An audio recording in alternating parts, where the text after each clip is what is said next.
Κυρίες και κύριοι, διακόπτουμε την κανονική του ροή του προγράμματός μας, καθώς συναγερμός σήμανε πριν από λίγο στη Γερμανία, όταν στη χριστουγεννιάτικη αγορά του Μαγδεμβούργου, μία από τις μεγαλύτερες χριστουγεννιάτικες αγορές, αυτοκίνητο έπεσε με ηλικιώδη ταχύτητα πάνω σε συγκεντρωμένο πλήθος. Βλέπουμε τα πλάνα εδώ.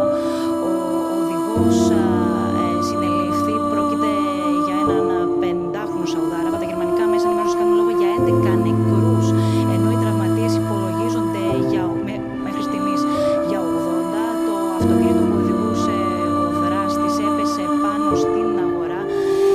Μέσα στο αυτοκίνητο του δράστη έχει εντοπιστεί εκρηκτικός μηχανισμός, τα κίνητρα του οποίου παραμένουν άγνωστα. Το αυτοκίνητο κατευθύνθηκε προς το πλήθος αναπτύσσοντας ηλικιώδη ταχύτητα, εκτοξεύοντας ανθρώπους. Ο κόσμος άρχισε να τρέχει πανικόβλητος, όπως βλέπουμε και στα πλάνα. Στο σημείο υπήρχαν οικογένειες, παιδιά και πλήθος κόσμου που επισκέφθηκαν τη συγκεκριμένη αγορά. Ο πρωθυπουργός του κρατηδίου κάνει λόγο για ένα τρομερό γεγονός, ενώ μέχρι στιγμής οι αρχές δεν αποκλείουν την τρομοκρατική επίθεση. Οι έρευνες βρίσκονται σε πλήρη εξέλιξη.